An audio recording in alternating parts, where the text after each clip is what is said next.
tous et à toutes. Comme convenu, nous continuons notre série sur le cours 2 pour vous présenter aujourd'hui l'épreuve de EPP et le droit du multimédia. On y va, bonne écoute à tous. Présentation des épreuves EPP. Les épreuves EPP sont subdivisées en deux épreuves. Nous avons les épreuves théoriques et nous avons les épreuves pratiques. En quoi consiste cette épreuve?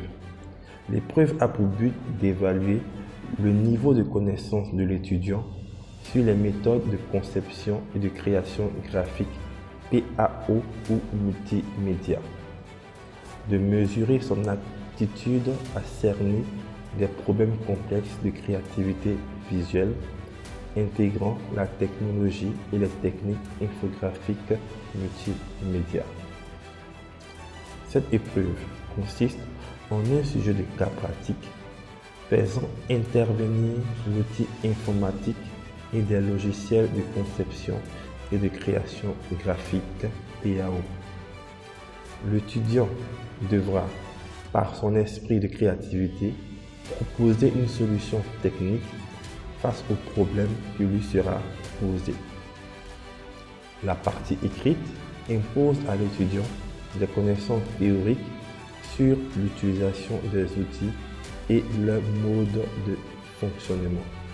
Donc voici ainsi présenté l'épreuve de EPP subdivisée en deux parties.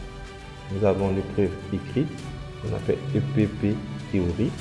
Nous avons l'épreuve pratique, qu'on appelle EPP pratique, qui va demander la connaissance informatique et l'utilisation de certains logiciels tels que Adobe Illustrator, Adobe Photoshop, Adobe InDesign et Adobe Premiere Pro. Donc voici les différents logiciels qui sont généralement utilisés pour cette épreuve. Merci. Présentation de l'épreuve de droit du multimédia. L'épreuve a pour but d'évaluer le niveau de connaissance de l'étudiant sur le cadre juridique des entreprises évoluant dans le contexte du multimédia et de mesurer leur aptitude à cerner les problèmes complexes de droit du multimédia, en parenthèse droit d'auteur, droit de la production, etc., recouvrant l'ensemble des activités auxquelles ils seront confrontés.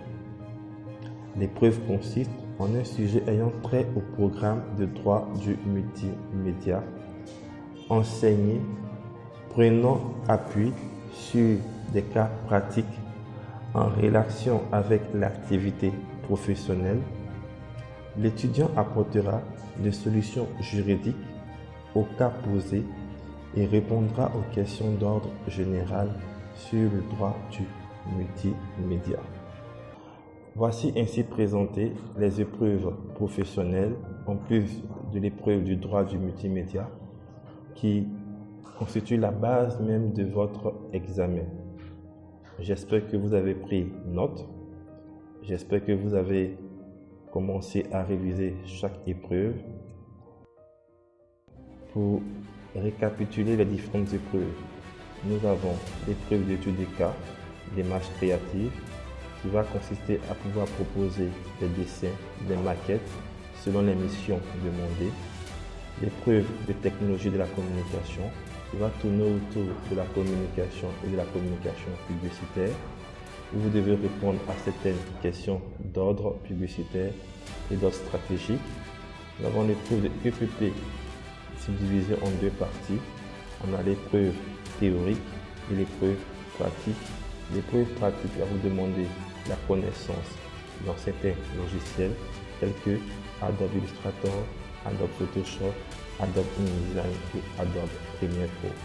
Et enfin, nous avons l'épreuve du droit du multimédia qui va vous demander de la connaissance en différents domaines du droit liés au multimédia, tels que le droit d'auteur, tels que le droit de la production. Chers amis, merci pour votre écoute. On se dit à très bientôt pour la suite. On reste concentré.